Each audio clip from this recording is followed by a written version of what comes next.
नमस्कार दोस्तों, बहुत बहुत स्वागत है आपका हमारे यूट्यूब चैनल पढ़ते रहो विथ आर रंजन पर। आज एडुटेरिया का बीएसएससी सीरियल 4 का जो प्रैक्टिस सेट है उसका हम लोग सेट नंबर 9 करेंगे। ठीक है, पहला प्रश्न देखिए, अमोनियम सल्फेट का रासायनिक सूत्र क्या होता है? तो अमोनियम सल्फेट का जो रासायनिक सूत्र होता है वो कौन सा होता है? NH4 2SO4। ठीक है, यह एक अकार्बनिक लवण है और इसका इस्तेमाल मुख्य रूप से नाइट्रोजन उर्वरक के रूप में किया जाता है। ठीक है, चलिए, निम्नलिखित में से कौन सा एक रेडियो एक्टिव तत्व नहीं है? तो देखिए, इसमें टाइटेनियम जो है वो रेडियो एक्टिव तत्व नहीं है। ठीक है, ठीक है। और बाकी जो आपको दिख रहा है प्लूटोनियम और थोरियम, ये दोनों जो हैं वो रेडियो एक्टिव तत्व हैं, लेकिन टाइटेनियम जो है वो रेडियो एक्टिव तत्व नहीं है। यह एक लोहे जैसी धातु है। ठीक है, चलिए आगे बढ़ते हैं। प्रश्न संख्या 3 देख लीजिए, निम्नलिखित में से कौन सा ईंधन गैस बिल्डिंग में प्रयोग किया जाता है? तो गैस बिल्डिंग में प्रयोग किया जाता है कौन सा, बताइए? एसिटिलीन किया जाता है। ठीक है, एसिटिलीन वेल्डिंग में जोड़ बनाने में, धातु चादरों को काटने और वेल्डिंग बीड को वायुमंडल से सुरक्षा प्रदान करने के लिए जिस गैस का प्रयोग किया जाता है उन्हें हम लोग वेल्डिंग गैस कहते हैं। तो उसी तरह का एक गैस है एसिटिलीन, जिसका प्रयोग वेल्डिंग में हम लोग करते हैं। चलिए आगे देखिए, सिंथेटिक कंबल, स्वेटर इत्यादि बनाने में ऊन के विकल्प के रूप में इस्तेमाल होने वाला पॉलीमरिक फाइबर कौन सा है?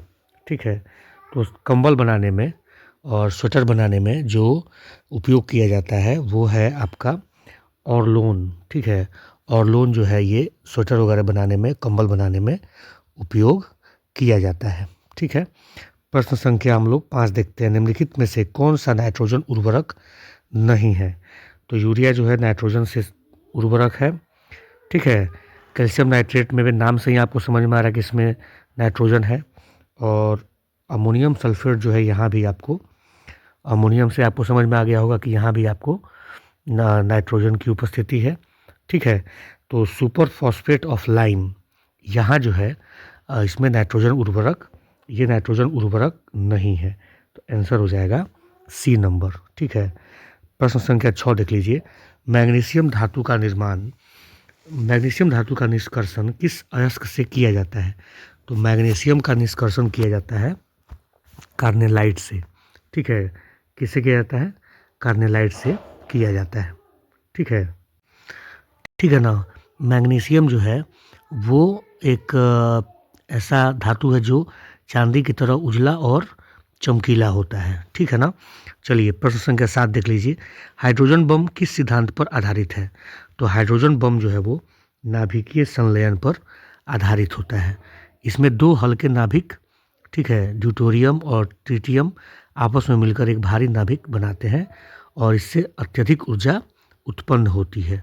ठीक है, तो हाइड्रोजन बम का कार्य करने का जो मूल सिद्धांत है वो नाभिकीय संलयन यानी कि न्यूक्लियर फ्यूजन है। ठीक है, चलिए आगे बढ़ते हैं। निम्न में से कौन सी तत्व की विद्युत ऋणात्मकता सर्वाधिक है? तो ये जो ऑप्शंस दिए गए हैं इसमें सबसे ज़्यादा दो विद्युत ऋणात्मकता अगर सर्वाधिक जिसका है वो है हमारा कौन? कार्बन है। ठीक है, चलिए आगे बढ़ते हैं। प्रश्न संख्या 9 देख लीजिए, ये कथन दिए हुए हैं आपके और आपको इसमें से बताना है कि कौन सा कथन सही है। ठीक है, तो पहला देखिए, वे पदार्थ जो स्वयं उत्प्रेरक नहीं होते हैं किंतु अपनी उपस्थिति में उत्प्रेरक की सक्रियता बढ़ा देते हैं, उत्प्रेरक वर्धक कहलाते हैं। ठीक है, तो सही बात है। वे पदार्थ जो किसी उत्प्रेरक की सक्रियता को कम कर देते हैं या नष्ट कर देते हैं, उत्प्रेरक विष कहलाते हैं। ये भी सेंटेंस सही है। वे पदार्थ जो किसी रासायनिक अभिक्रिया की दर को मंद कर देते हैं, संदमक कहलाते हैं। ये भी हमारा सेंटेंस सही है। ठीक है ना। तो इस तरह से कौन सा कथन सही हम लोग कहेंगे? तो सभी कथन हमारे सही हो जाएंगे। ठीक है, 10 नंबर देखिए, वनस्पति तेल से वनस्पति घी बनाने में कौन सी प्रक्रिया इस्तेमाल की जाती है? तो वनस्पति तेल से वनस्पति घी बनाने में हाइड्रोजनीकरण की प्रक्रिया जो है वो इस्तेमाल की जाती है। हाइड्रोजनीकरण एक ऐसी प्रक्रिया है जिसमें हाइड्रोजन गैस को वनस्पति तेल में मिलाया जाता है, जिससे तेल की असंतृप्त वसा अम्लों में हाइड्रोजन जुड़ जाती है और वे संतृप्त हो जाते हैं। ठीक है। इस प्रक्रिया में आमतौर पर निकेल को उत्प्रेरक के रूप में उपयोग किया जाता है। ठीक है। निम्न में से मूत्र में किसकी मात्रा बढ़ने पर किसी व्यक्ति में टाइप 1 डायबिटीज़ होने का खतरा बढ़ जाता है? यहाँ मूत्र में किस तत्व के बढ़ने की बात कही गई है? तो देखिए, मूत्र में जब कीटोन की मात्रा बढ़ जाती है तो टाइप 1 डायबिटीज़ होने का खतरा इंसान में बढ़ जाता है। ठीक है। और रक्त में जब कीटोन की मात्रा बढ़ती है तो रक्त जो हमारा है वो अम्लीय हो जाता है, जिससे कि हमारे शरीर की कोशिकाओं को, अंगों को क्षति पहुंचने का खतरा रहता है। ठीक है। डीपीटी वैक्सीन का प्रयोग किन बीमारियों के लिए किया जाता है?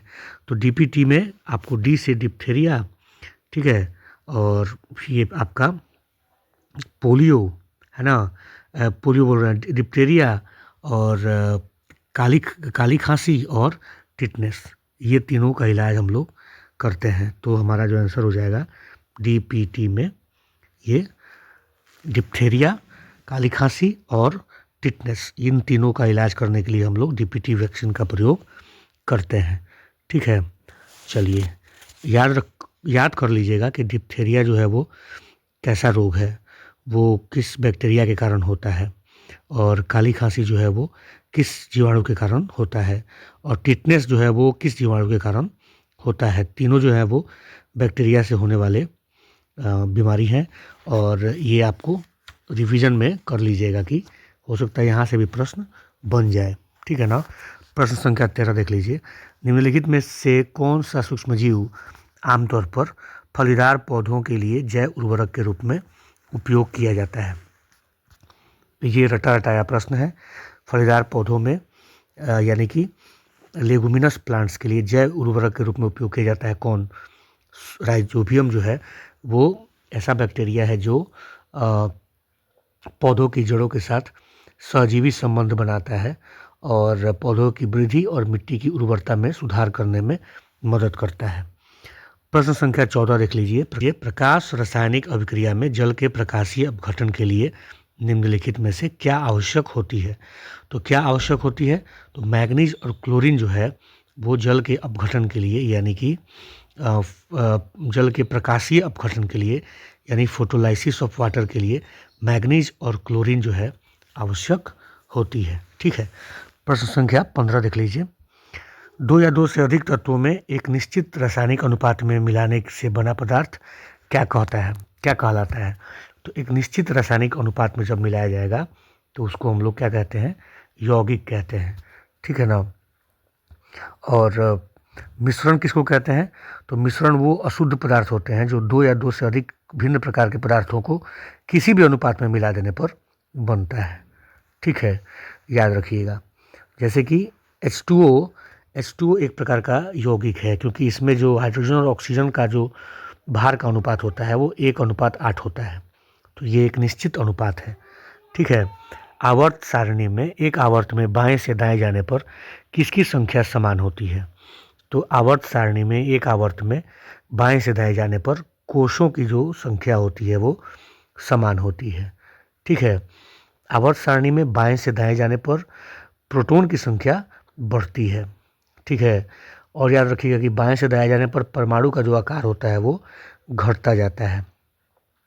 एक और पॉइंट रखिएगा कि आवर्त में बाएं से दाएं जाने पर जो वैद्युत ऋणात्मकता है वो बढ़ती जाती है। ठीक है। ये सब पॉइंट्स याद करते चलिएगा साथ साथ में। उपकरण का उसके प्रकार से मिलान कीजिए। ठीक है।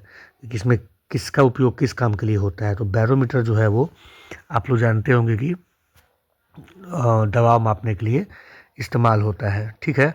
ऑडियोमीटर से ध्वनि मापने का काम होता है। टैकोमीटर से गति मापने का काम होता है। डेंसिटोमीटर से घनत्व मापने का, यानी कि चारों का चारों जो हमारा ऑप्शन है वो ऑलरेडी सही मिलाया गया है। तो ए का 1, बी का 2, सी का 3, तो आंसर हो जाएगा हमारा, आंसर नंबर डी हो जाएगा। ठीक है। गुरुत्वीय त्वरण के संबंध में निम्नलिखित में से कौन सा कथन सत्य है? यह पृथ्वी की सतह पर हर जगह स्थिर है, यह बढ़ती ऊंचाई के साथ बढ़ता है, यह ऊंचाई बढ़ने के साथ घटती जाती है। तो देखिए, ये जो तीसरा सेंटेंस है यही हमारा सही है। गुरुत्वीय त्वरण जो है वो ऊंचाई जब बढ़ती है तो उसके साथ साथ में घटती जाती है। ठीक है, पृथ्वी के आकार के कारण गुरुत्वीय त्वरण पृथ्वी की सतह पर हर जगह स्थिर नहीं है।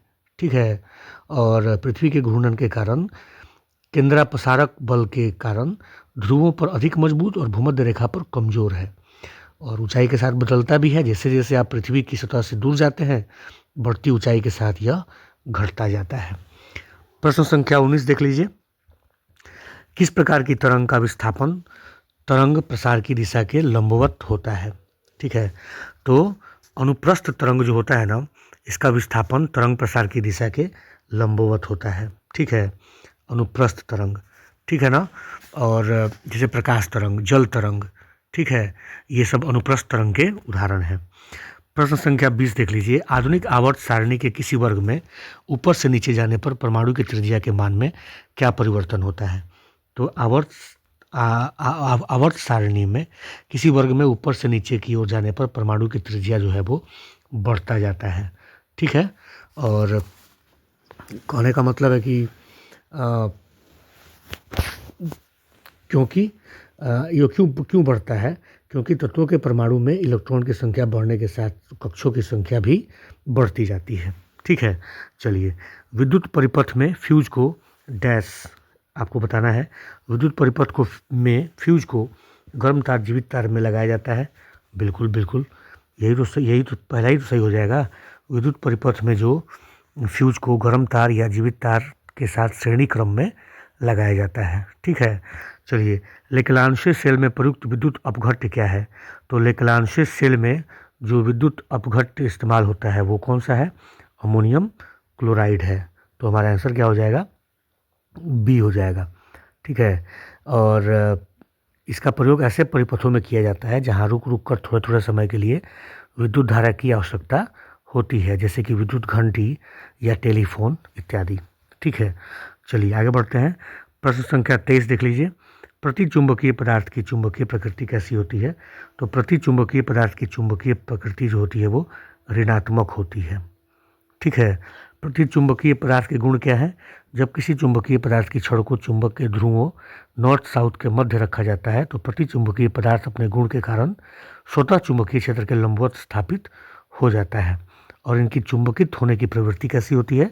तो ऋणात्मक होती है। ठीक है, निकट दृष्टि दोष के संबंध में कौन सा कथन गलत है? ठीक है, गलत कथन पूछ रहा है। तो नेत्र लेंस की मोटाई बढ़ जाना, ये सही है। ठीक है, नेत्र लेंस की फोकस दूरी कम हो जाना, ये भी सही बात है। नेत्र गोलक की त्रिज्या या व्यास में वृद्धि हो जाना, ये भी सही बात है। प्रतिबिंब को रेटिना पर बनना नहीं, ये जो है हमारा ये गलत है। तो आंसर हो जाएगा डी। ठीक है ना, प्रतिबिंब रेटिना पर बनने की बजाय कहाँ बनने लगता है? पहले या आगे बनने लगता है, तभी तो ये दोष मायोपिया जो निकट दृष्टि दोष है तभी तो हो जाता है ना। तो चौथा हमारा जो ऑप्शन है वो गलत है, तो आंसर हो जाएगा डी। ठीक है, चलिए। उसके बाद देखिए, जल सतह पर तेल की पतली परत रंगीन क्यों दिखाई देती है?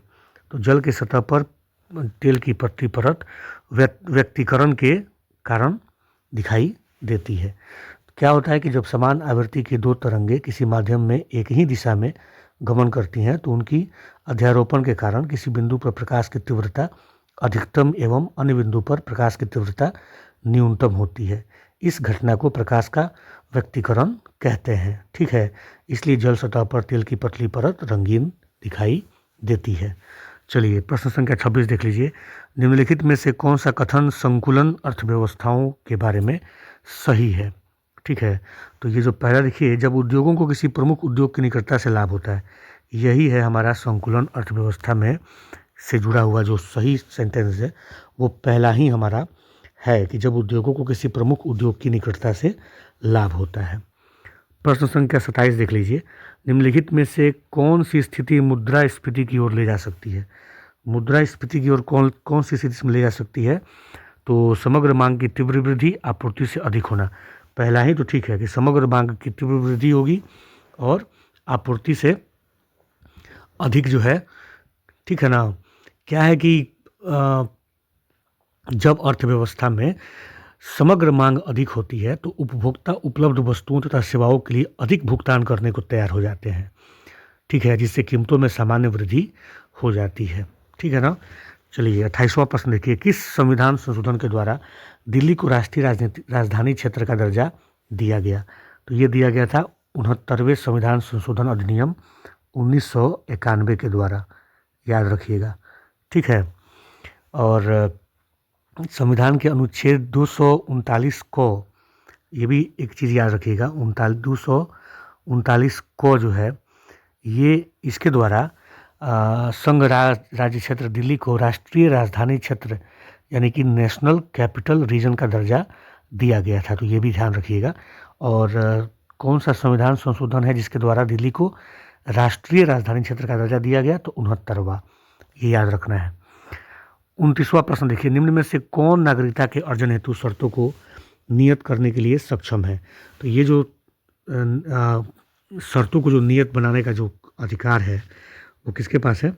तो हमारे संसद के पास है। ठीक है ना?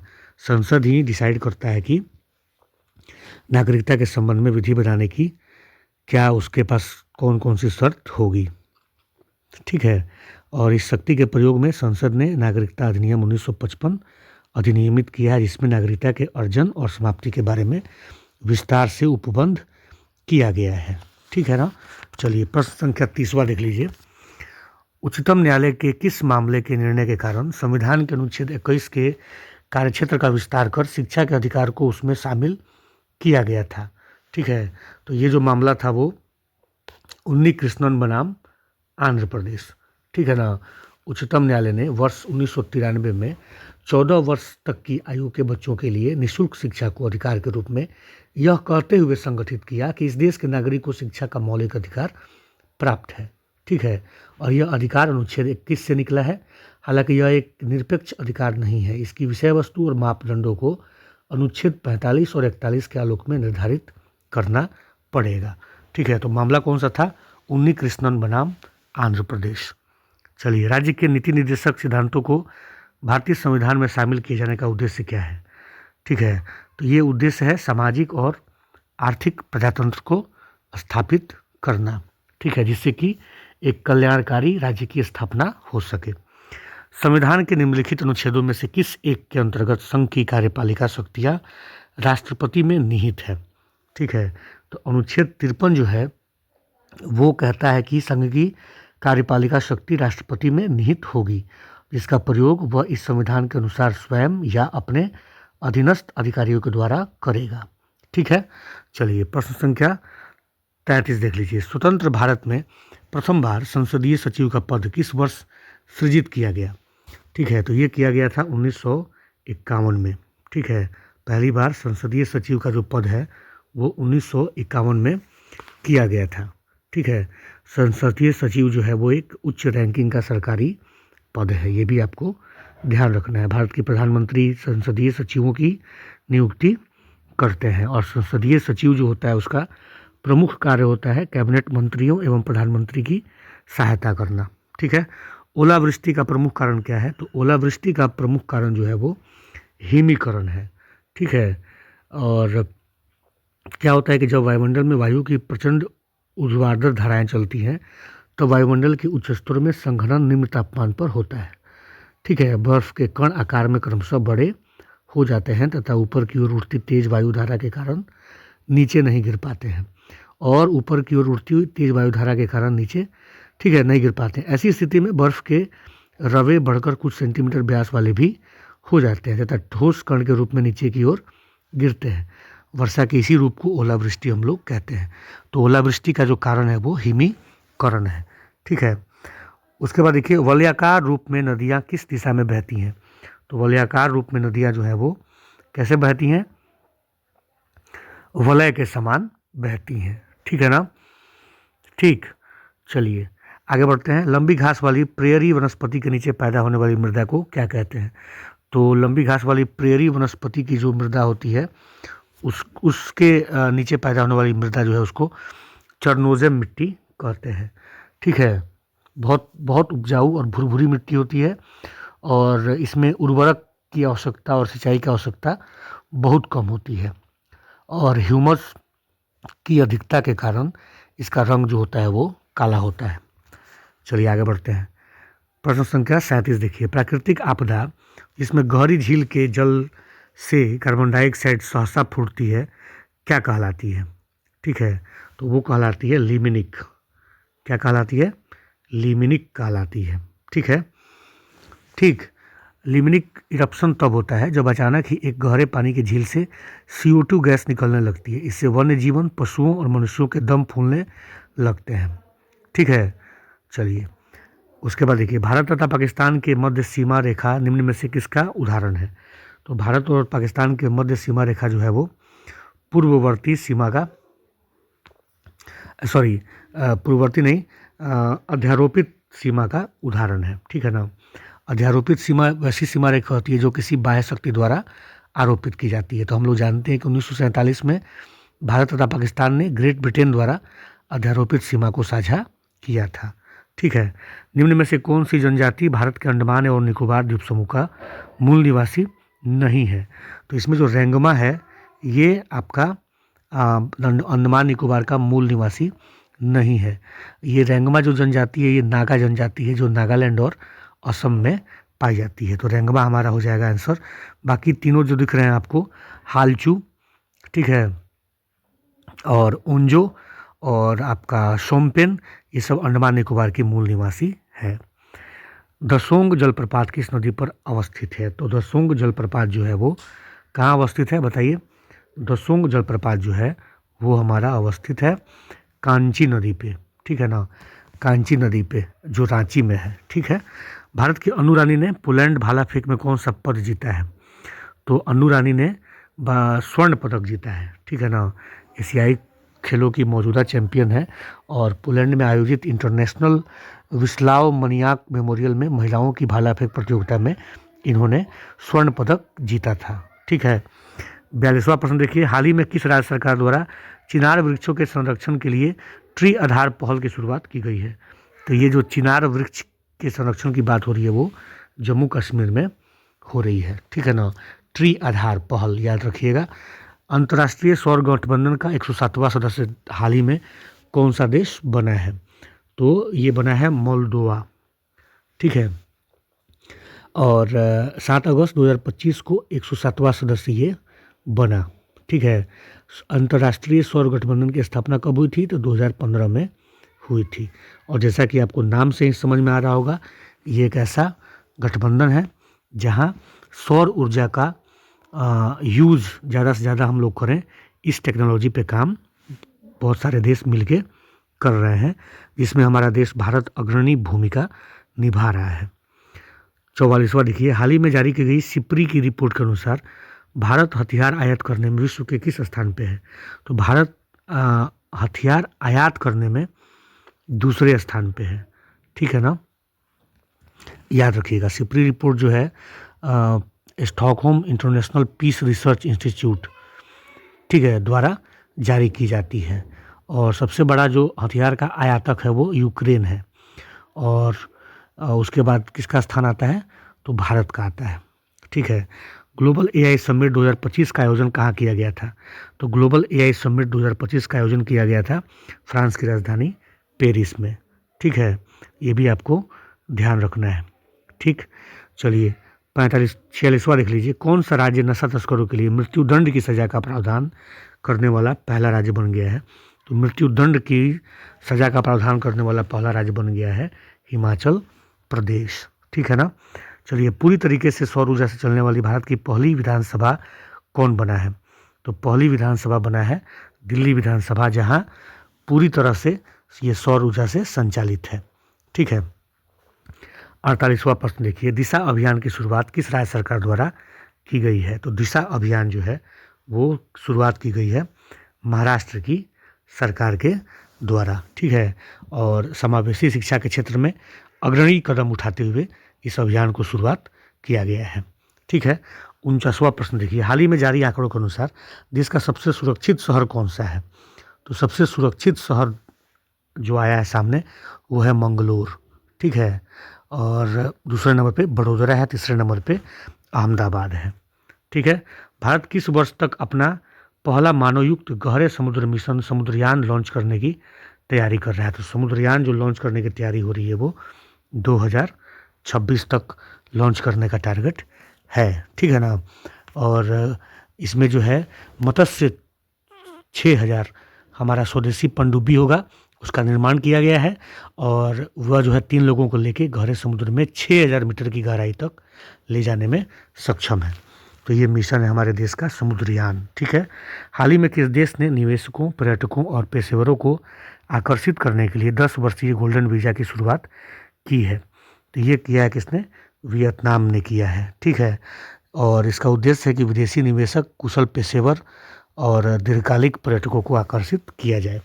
वियतनाम की राजधानी याद रखिएगा हनोई है और वियतनाम की मुद्रा जो है वो वियतनामी डोंग है, ठीक है। चलिए, हाल ही में कोडाईकनाल सौर वेधशाला की 125वीं वर्षगांठ मनाई गई। यह कोडाईकनाल जो सौर वेधशाला है वो किस राज्य में स्थित है? तो यह स्थित है तमिलनाडु, ठीक है। और इसकी स्थापना की गई थी 1 अप्रैल 1899, ठीक है। हालांकि इसमें जो अवलोकन पहला शुरू हुआ वो 1901 में शुरू हुआ। तो याद रखिएगा कोडाईकनाल सौर वेधशाला तमिलनाडु। किस राज्य की दल्ले खुरसानी मिर्च को जीआई टैग प्रदान किया गया है? तो ये जो है सिक्किम का है दल्ले खुरसानी मिर्च, जिसको जीआई टैग प्रदान किया गया है, ठीक है। चलिए आगे बढ़ते हैं। विश्व जनसंख्या दिवस किस तिथि को मनाया जाता है? तो विश्व जनसंख्या दिवस मनाया जाता है 11 जुलाई को मनाया जाता है। और हमारे यहाँ 2025 का जो विश्व जनसंख्या दिवस है उसका थीम है युवाओं को एक निष्पक्ष और आशापूर्ण विश्व में अपने मनचाहे परिवार बनाने के लिए सशक्त बनाना, ठीक है। चलिए आगे बढ़ते हैं। हाल ही में किस राज्य सरकार द्वारा महिला संवाद अभियान शुरू किया गया? तो ये शुरू किया गया था बिहार सरकार के द्वारा, जिसमें उनका लक्ष्य था कि 60 दिनों में 70,000 स्थानों पर 2 करोड़ महिलाओं तक पहुंचना है। उनके अलग अलग योजनाओं के बारे में उनको जानकारी देनी है और संवाद स्थापित करना है। 56वां प्रश्न देखिए, निम्नलिखित में से कौन सा एक अप्रत्यक्ष कर है? अप्रत्यक्ष कर इसमें से कौन है? उत्पाद शुल्क है, ठीक है। अप्रत्यक्ष कर से तात्पर्य उस कर से है जो वस्तुओं और सेवाओं पर लगाया जाता है, ठीक है। और उत्पाद शुल्क एक प्रकार का अप्रत्यक्ष कर है जो स्थानीय रूप से उत्पादित वस्तुओं, कंपनी के राजस्व और व्यवसाय पर लगाया जाता है। संयुक्त राष्ट्र निर्धारित सतत विकास लक्ष्यों में से कौन सा सार्वभौमिक स्वास्थ्य कवरेज प्राप्त करने का लक्ष्य रखता है, जो सभी पुरुषों और महिलाओं के लिए स्वास्थ्य सेवाओं तक समान पहुंच चाहता है, ठीक है। तो ये कौन सा लक्ष्य है? SDG 3, ठीक है ना। SDG 3 इसका उद्देश्य है कि सार्वभौमिक स्वास्थ्य कवरेज प्राप्त हो और सभी पुरुषों और महिलाओं के लिए स्वास्थ्य सेवाओं तक समान पहुंच सुनिश्चित हो, ठीक है। और यह संयुक्त राष्ट्र महासभा द्वारा 2015 में स्थापित 17 सतत विकास लक्ष्यों में से एक है, ठीक है। जीवक चिंतामणि महाकाव्य का संबंध किससे है? तो जीवक चिंतामणि जो महाकाव्य है वो जैन धर्म से संबंधित है। तमिल साहित्य का बहुत प्रसिद्ध महाकाव्य है और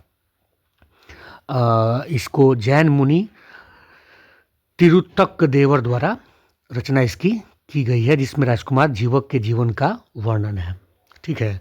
आगे बढ़िए, प्रश्न संख्या 59 पे आते हैं। एक खाद्य श्रृंखला में विभिन्न बिंदुओं पर ऊर्जा प्रवाह के अनुपात को डैश के रूप में जाना जाता है। तो वो जो अनुपात है उसको जाना जाता है पारिस्थितिक दक्षता। पारिस्थितिक दक्षता इसको के नाम से हम लोग जानते हैं, ठीक है। और पारिस्थितिकी दक्षता उस दक्षता का वर्णन करती है जिसके साथ ऊर्जा एक पोषी स्तर से दूसरे पोषी स्तर में स्थानांतरित होती है।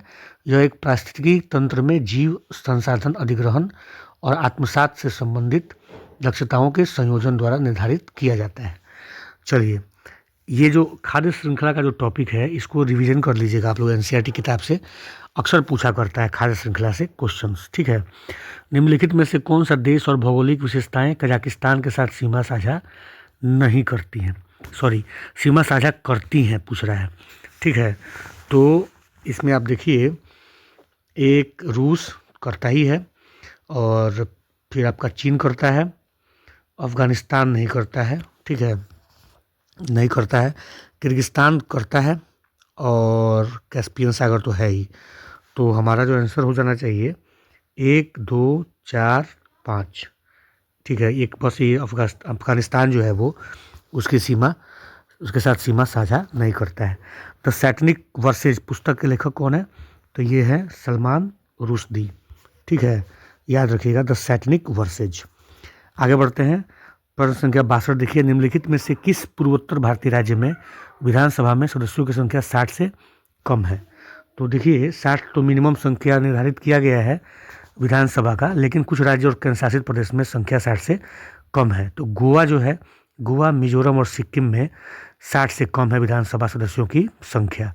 मिजोरम और गोवा में 40 सदस्य हैं, जबकि सिक्किम में 32 सदस्य हैं। ठीक है ना, तो इसमें जो है हमारा ऑप्शन मिजोरम हो जाएगा। मिजोरम में कितना है? 40 सदस्य ही हैं। ठीक है।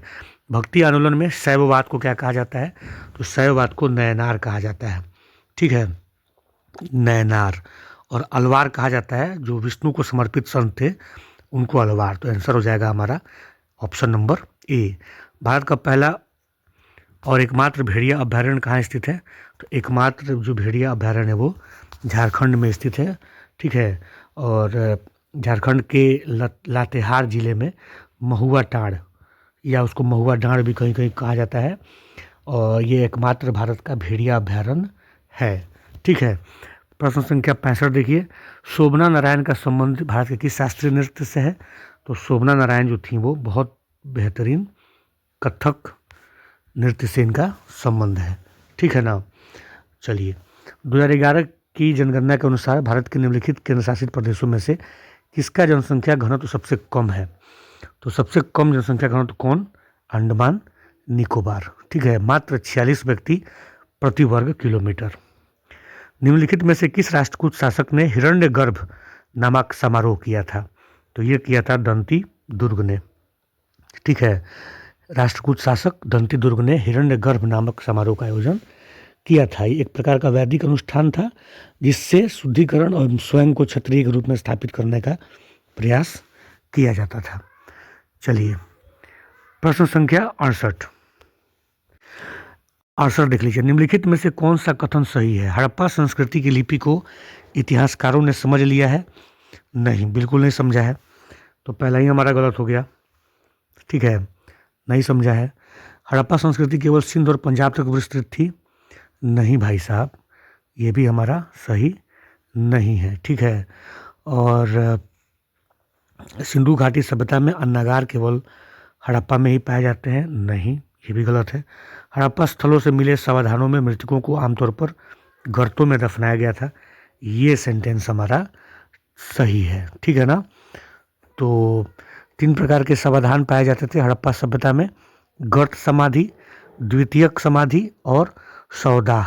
ठीक है, तो इसमें जो गर्त समाधि थी उसमें मृतकों को सीधे मिट्टी के गड्ढों में लिटाकर दफनाया जाता था, और कहीं कहीं जो है शवों के साथ मिट्टी के बर्तन, आभूषण और अन्य वस्तुएं भी रखी जाती थीं। ठीक है। प्रश्न संख्या 69 देख लीजिए, भगवान महावीर की शिक्षाओं के संकलन को क्या कहा जाता है?